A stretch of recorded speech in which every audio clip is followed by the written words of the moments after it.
ఏది అయినా ట్రై చెయ్యి ఆచి చికెన్ మసాలా. ఆచి చికెన్ మసాలా. మైనార్టీలకు ఇస్తున్న మాటల విషయంలో మోసం చేసిండ్రు. ఈ రాష్ట్రంలో ఉండే అన్ని వర్గాల ప్రజలకి చెవిలో పువ్వులు పెట్టిరు తప్ప ఇంకొకటి లేదు. విద్యా ప్రమాణాలు పెంచేదానికి ఆలోచన కూడా చెప్పలేదు. కేవలం వాళ్ళ కుంభకోణాల కొరకు, కాంట్రాక్ట్ల కొరకు, భవనాల కొరకు పెట్టుకున్నారు. హ్యామ్ రోడ్ల నిర్మాణం అని చెప్పి అదొక పెద్ద స్కామ్ చేయడానికి దానికి మార్గం ఏర్పాటు చేసుకున్నారు.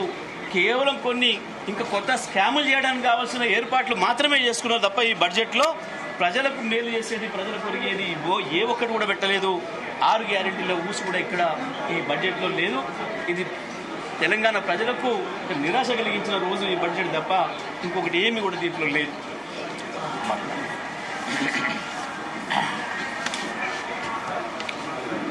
ఈరోజు బడ్జెట్లో మొత్తం బడ్జెట్ చదివితే స్కాములను మరిపించిండ్రు, స్కీములను మరిపించిండ్రు, స్కాములను తెరలేపిండ్రు. మొత్తం బడ్జెట్ చూస్తే ఈ తెలంగాణ రాష్ట్రంలో ఉన్న బీసీ జనాభా మొత్తం కూడా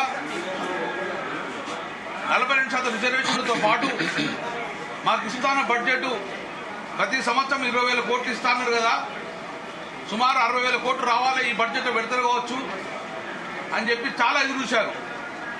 20,000 కోట్లు కాదు, 60,000 కోట్లు కాదు. ఈరోజు లాస్ట్ ఇయర్ బడ్జెట్ కన్నా సుమారు 1,000 కోట్లు మాత్రమే ఎక్కువ పెట్టిండ్రు.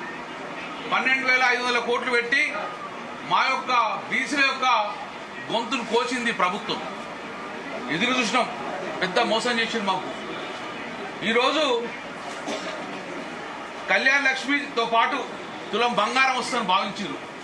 కానీ ప్రభుత్వ దృష్టిలో తులం బంగారం అంటే గోల్డ్ కాదు, తులం బంగారం అంటే సమ్మక్క సారకిచ్చే బెల్లాన్ని బంగారంగా భావించుకోమని చెప్పేసి ఈరోజు మా చెవులో పెద్ద పోవెట్టింది. వాళ్ళ తెలంగాణ ఉంటే సమ్మక్క సారక్క బెల్లాన్ని కూడా ప్రసాదాన్ని మేము బంగారం అంటాము.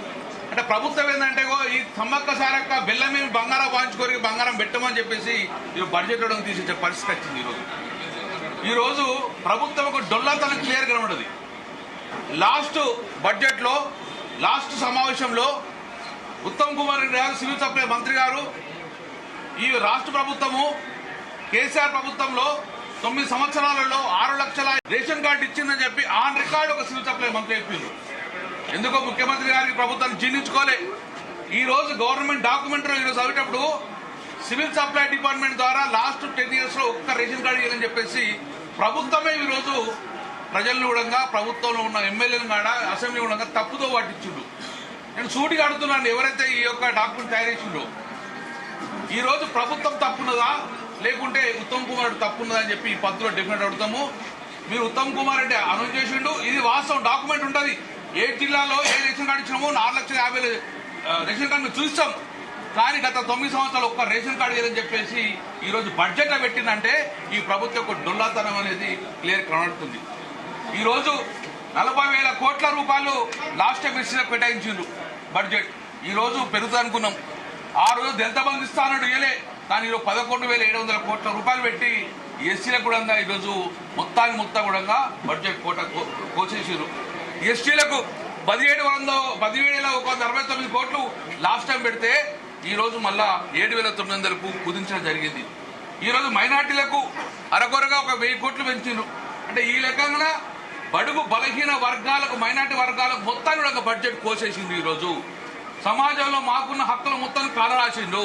మా బడ్జెట్ పెంచుతాను కానీ మొత్తం బడ్జెట్ తగ్గేసి సంక్షేమాన్ని మొత్తం కూడా ఈరోజు పాత చేసే పరిస్థితి వచ్చింది. కాబట్టి నా జీవితంలో ఇంత బడ్జెట్ ఎస్కలేషన్ ఉంటుంది, పెరుగుతూ ఉంటుంది, కానీ మొత్తం బడ్జెట్ను కోసేసి మా బీసీ సమాజాన్ని గొంతు కోసిండ్రు. మొన్న కూడా చెప్పిన అసెంబ్లీలో బీసీల యొక్క గౌరవ ముఖ్యమంత్రి కేసీఆర్ అప్పుడు ఉన్నప్పుడు ఆత్మగౌరవ భవనాలు ఇస్తుండ్రు, అన్యాక్రాంతం అవుతుంది, డెఫినెట్ గా డబ్బులు పెట్టమని చెప్తే ఈరోజు బీసీలకు కూడా ఈరోజు దానికి ల్యాండ్ దానికి కేటాయించే పరిస్థితి లేదు. ఆత్మగౌరవ భవనాలు కూడా కట్టకపోతే ఆ భూముల్లో తీసుకునే పరిస్థితి వచ్చింది. కాబట్టి బీసీల మొత్తం కాలరాశి ఉన్నాయి. కాబట్టి తప్పక ఏ బీసీ నిదాంతులు మీరైతే గద్దెనెక్కించారో అదే బడుగు బలహీన వర్గాలు డెఫినెట్ మీ గద్దెకి ప్రయత్నిస్తాము.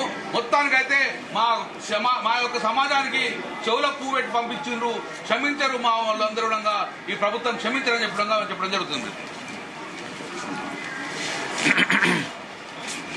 ఈరోజు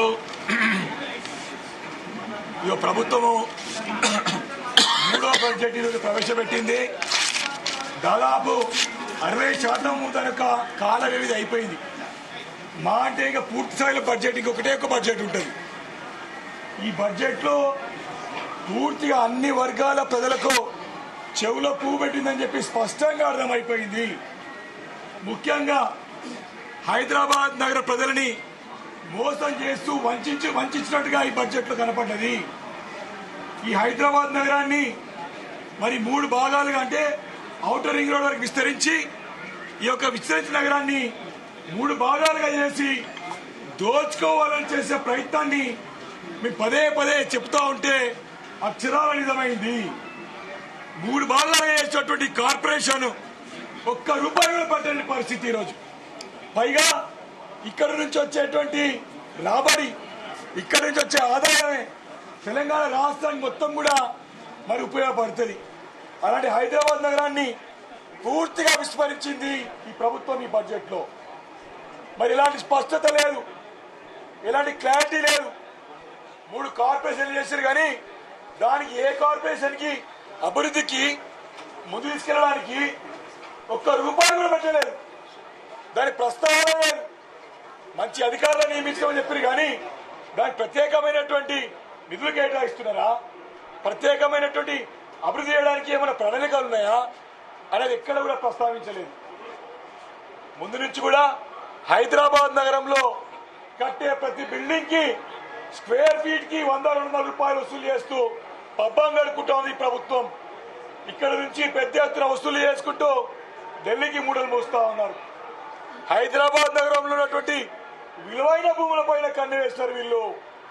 అందుకే పరిసర ప్రాంతాలు, శివారు ప్రాంతాల్లో ఉన్న అన్ని మున్సిపాలిటీలని, అన్ని గ్రామ పంచాయతీలని కార్పొరేషన్ చేసుకుంటూ తమ పెత్తనం చేయడానికి, ఈ భూములను కాజేయడానికి చేస్తున్న ప్రయత్నంలో భాగంగానే ఈ 3 కార్పొరేషన్ చెప్పి స్పష్టంగా అర్థమవుతా ఉన్నది. దీని ఇలా ఉంటే వాటర్ బోర్డు సంబంధించినటువంటి ఎలాంటి ప్రస్తావన లేదు. వాటిని ఆదుకోవడానికి వాటి నిధులు కేటాయించే దగ్గర ప్రస్తావన లేదు. దీని ఇన్ఫ్రాస్ట్రక్చర్ డెవలప్మెంట్ గురించి ఎలాంటి ప్రస్తావన లేదు. గతంలో కేసీఆర్ గారి హయాంలో, కేటీఆర్ గారి నాయకత్వంలో ఎంతో వేగవంతంగా హైదరాబాద్ నగరాన్ని అన్ని రంగాల్లో అభివృద్ధి చేశారు. ఇన్ఫ్రాస్ట్రక్చర్ డెవలప్మెంట్ లో గతంలో ప్రారంభించిన పనులు కొనసాగుతున్నాయి తప్ప ఒక్కటంటే ఒక కొత్త పని కూడా ప్రారంభం చేయకపోగా ఈ బడ్జెట్ లో పూర్తిగా విస్మరిస్తా ఉన్నది.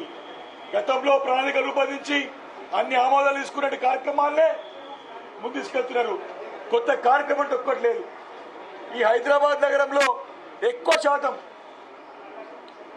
శాతం తెలంగాణ వ్యాప్తంగా ఉన్న కొత్త కూడా ఇక్కడ ఉంటారు, నివసిస్తారు. దాదాపు అంటే వారిచ్చినటువంటి ప్రణాళిక ప్రకారమే 53% తెలంగాణ జనాభా హైదరాబాద్ నగరం ఉంటామని చెప్పారు. ఇంత పెద్ద నగరానికి రూపాయి బడ్జెట్ లో కేటాయించకపోగా ఇక్కడ దోచుకోవడానికి ప్రయత్నం చేస్తా ఉన్నారు. డబుల్ బెడ్రూమ్ ఇళ్ల మీద మీరు ఆవాకులు చవాకులు పలికిన రోజు ఈరోజు 2 సంవత్సరాలుగా వస్తూ ఉంది. ఒక్కటంటే ఒక్క ఇల్లు హైదరాబాద్ నగరంలో కట్టినని ప్రశ్నిస్తే ఈ బడ్జెట్ లో మరి పెడతామనుకుంటే హైదరాబాద్ నగరంలో డబుల్ బెడ్రూమ్ ఇల్లు ఇక్కడ ప్రస్తావన లేదు.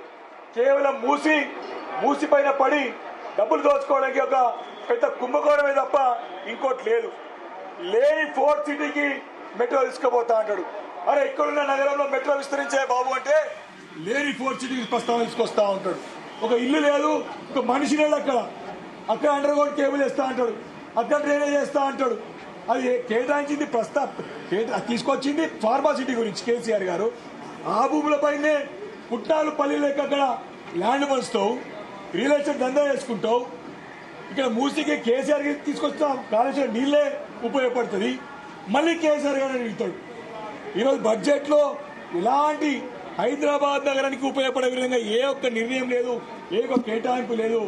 మరొకసారి హైదరాబాద్ నగర ప్రజలు మోసం చేస్తూ వంచిస్తున్నటువంటి సందర్భం గత 2 బడ్జెట్లు కనబడ్డది. ఇప్పుడు ఇంకా తేటతెల్లమైంది. కాబట్టి హైదరాబాద్ నగర ప్రజల చెవుల్లో కూడా మరొకసారి పువ్వు పెట్టి ప్రభుత్వం అని చెప్పి ఈ సందర్భంగా మనం చేస్తాం.